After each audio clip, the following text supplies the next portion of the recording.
হয় না, মাতৃজনিতে আসতে হয় না, মাতৃজঠরে আসতে হয় না। সেটা হচ্ছে কি কৈবল্য মুক্তি। এই কৈবল্য মুক্তি হলে তাহলে কি হয়? ব্রহ্মে লীন হয়ে যায়। ব্রহ্মে লীন হয়ে যায়। তাহলে মানবের দেহ রাখার দুইটি পথ রামায়ণে বলা হয়েছে, প্রেয় মার্গ এবং শ্রেয় মার্গ। প্রেয়, ভালো করে শুনবেন, লক্ষ্য করবেন, প্রেয় মার্গ এবং শ্রেয় মার্গ। আর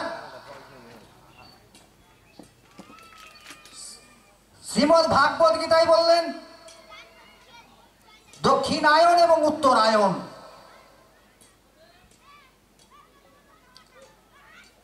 তো উত্তরায়ণ কি হয়, দক্ষিণায়নে কি হয়?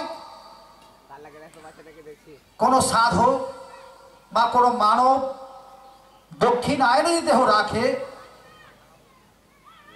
তাহলে কি হয়? যতটুকু আমি পুণ্যার্জন করলাম, যতটুকু আমি পুণ্যার্জন করলাম, সেই পুণ্যের ফলে আমি স্বর্গ সুখ ভোগ করলাম। স্বর্গের সুখ অর্থাৎ মেয়াদান্তে, মেয়াদ শেষ হয়ে গেলে আমাকে কি করতে হবে? পুনরায় আবার মাতৃজঠরে আসতে হবে। কোথায়? এখানে বলেছেন, এই অধ্যায়ে বলেছেন, শেষের দিকে বলবেন যে সুচিনাং শ্রীমতাঙ্গে হে জন্ম। সুচিনাং শ্রীমতাঙ্গে হে জন্ম অর্থাৎ এমন এক পরিবেশে জন্ম হবে যেই পরিবেশে আপনার সাধন করার জন্য কোনো অসুবিধা হবে না এবং অটোমেটিকই আপনার কাছে সদ্গুরু আপনার দরবারে পৌঁছে যাবে। এরকম পরিবেশে জন্ম হবে। তাহলে কি হবে? জাতিস্বরূপে জন্ম নেবেন। জাতিস্বর বোঝেন বাবা? জাতিস্বর বোঝেন? কেউ বোঝেন? মা বোঝেন জাতিস্বর কাকে বলে? বোঝেন? জাতিস্বর বোঝেন? জাতিস্বর কথার মানে হচ্ছে যে পূর্বজন্মের পুণ্য ফল এবং এই জন্মের পুণ্য ফল যোগ হয়ে যাবে এবং পূর্বজন্মের সমস্ত কথা মনে থাকবে। সেই হচ্ছে জাতিস্বর। আমি তো ইতিহাস বললাম, আছে কোথাও? অনেক আছে। ভারতবর্ষে এখনো অনেক আছে, খুঁজতে হবে। বেশি দূর নয়, আপনার কালিয়াচকে একজন আছে, জালালপুরে একজন, 1989-99 সালে এরকম ভাবে আর কি পাওয়া গেছিল জাতিস্বর। এখনো আছে, কালিয়াচকেও আছে, এখনো আছে, বিভিন্ন জায়গায় আছে। আর এটা জাতিস্বর রূপে জন্ম নেবে। এবার উত্তরায়ণে রাখলে কি হবে? মোক্ষধাম লাভ করবে। মোক্ষধাম মানেটা কি? আমরা কি জানি? স্বর্গ পর্যন্ত জানি যে আমরা যদি ভালো কর্ম করি তাহলে আমরা স্বর্গে যাব। কিন্তু স্বর্গে যাওয়া মানে হচ্ছে আবার মর্তে আসা। স্বর্গে যাওয়া মানে হচ্ছে মর্তে আসা। তাহলে মর্তে না আসার জন্য কি পথ আছে? সেটা হচ্ছে উত্তরায়ণ মার্গ অবলম্বন করতে হবে। তো উত্তরায়ণে থাকলে কি হবে? তাকে আর পৃথিবীতে আসতে হবে না, মোক্ষধাম প্রাপ্ত হবে। মোক্ষধাম প্রাপ্ত হয়ে গেলে ব্রহ্মে লীন হয়ে গেল, তাকে আর মাতৃজনিতে আসতে হবে না, পৃথিবীতে আসতে হবে না, ব্রহ্মে লীন হয়ে গেল। এই হচ্ছে শ্রীমদ্ ভাগবত গীতার মূল বিষয়বস্তু। শ্রীমদ্ ভাগবত গীতার 18 অধ্যায়ের মধ্যে মূল বিষয়বস্তু হচ্ছে উত্তরায়ণ এবং দক্ষিণায়ন। তাহলে উত্তরায়ণ এবং দক্ষিণায়ন কিভাবে হয়? মহাভারতে ভীষ্মদেব 6 মাস অপেক্ষা করেছিলেন, স্বরের মধ্যে ঘুমিয়েছিলেন। কিসের জন্য? উত্তরায়ণের জন্য। উত্তরায়ণে উনি দেহ রাখবেন। যোগীবরী ঋষিগণ কি বললেন? বলছেন না, এইভাবে হয় না। কিভাবে হয়? উত্তরায়ণ এবং দক্ষিণায়ন অক্ষর ব্রহ্মযোগে বললেন, শ্রীমদ্ ভাগবত গীতার অক্ষর ব্রহ্মযোগে কি বললেন? যে উত্তরায়ণ এবং দক্ষিণায়ন আপনা আপনি মানব দেহে উপস্থিত হয়।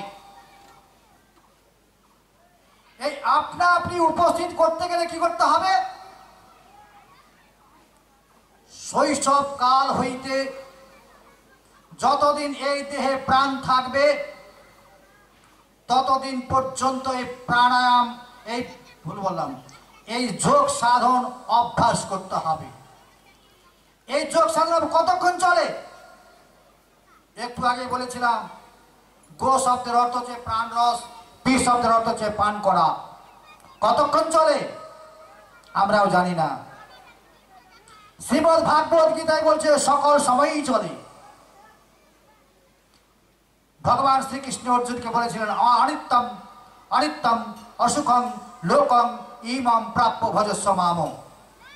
সকল সময় যে এই প্রাণ রস চলছে, এই হচ্ছে যোগ সাধন। ঘুমিয়ে গেলেও চলবে, খেতে বসলেও চলবে, চান করে একটু গেলেও চলবে, বাথরুমে গেলেও চলবে, ও কিন্তু বন্ধ হবে না। একদিন বন্ধ হবে। কোন দিন? যেই দিনে বন্ধ হয়ে গেলে আপনি আর মা বলে ডাকতে পারবেন না, বাবা বলে ডাকতে পারবেন না, পুত্র বলে ডাকতে পারবেন না। তখন চারজন মিলে কাঁধে করে আপনাকে শ্মশান নিয়ে যাবে। সেই দিন আপনার এই মহামূল্যবান যোগ সাধন সেদিন বন্ধ হয়ে যাবে। ওম নমঃ পার্বতী পতয়ে।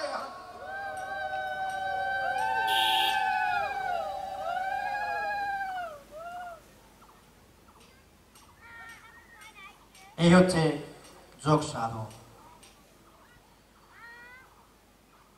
আর রুক্ষমূর্ছকং কর্ম কারণমুচ্যতে যোগাড়রস্য তস্যৈব সব কারণমুচ্যতে।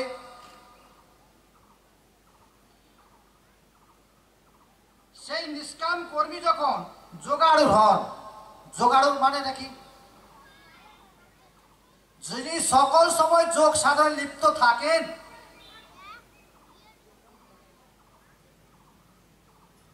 যিনি সকল সময় যোগ সাধনে লিপ্ত থাকেন তাকে কি বলা হয়?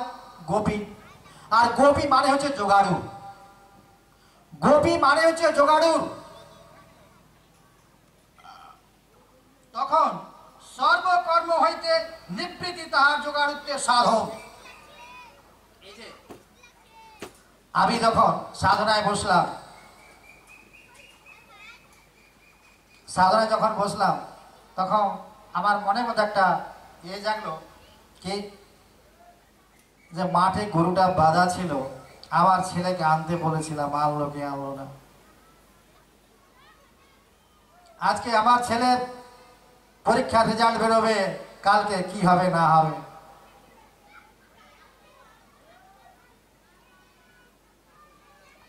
আমার স্ত্রীর ওই অসুখটা হয়েছে, কিভাবে ভালো হবে। মন্দিরে খোলের বাজনা বেজে উঠেছে, সকালে চলে গেছে, আমি কখন যাব। এগুলি যে সর্বধর্মান, এগুলো কোনো কাজের কথা নয়। যেমন ধরুন, একজন শিশু যখন ভূমিষ্ঠ হয়, ভূমিষ্ঠ হওয়ার পূর্বে মাতৃস্তনে দুগ্ধ ছিল? ছিল না। তাহলে যখন শিশু ভূমিষ্ঠ হওয়ার পর কিন্তু মাতৃস্তনে দুগ্ধ আসে। কেন আসে? আমাদের পরম পিতা, পরম ব্রহ্ম, যিনি আমাকে এই পৃথিবীতে পাঠালেন, তিনি তো জানেন যে আমি একজনকে পাঠালাম, সে তো খাবে, তাকে বাঁচিয়ে রাখা দরকার। তার জন্য তো একজন শিশু কথা বলতে পারে না, নড়তে পারে না, চড়তে পারে না, মা বলতে পারে না, বাবা বলতে পারে না, কিছুই বলতে পারে না, খাবো সেই কথাও বলতে পারে না। তাহলে সেই শিশু যদি খাওয়ার পায়, কেন পায়? একমাত্র সেই শিশু ঈশ্বরের চরণে সমার। আত্মসমর্পিত, অর্থাৎ ঈশ্বর বিশ্বাসী, ঈশ্বর ছাড়া কিছু বোঝেন না। আর আমরা যত বড় হই আমার এই ব্রেনটাকে কি করছি, চায়ের দোকানে আড্ডা মারাচ্ছি, টিভির গোড়ায় আড্ডা মারছি, আর কোথাও কিছু করছি, ওখানে যাচ্ছি সেখানে যাচ্ছি, কিন্তু আমার ব্রেনটা কিন্তু ডিভাইড হয়ে যাচ্ছে। শেক্সপিয়ার একটি কথা বলেছিলেন, বিখ্যাত একজন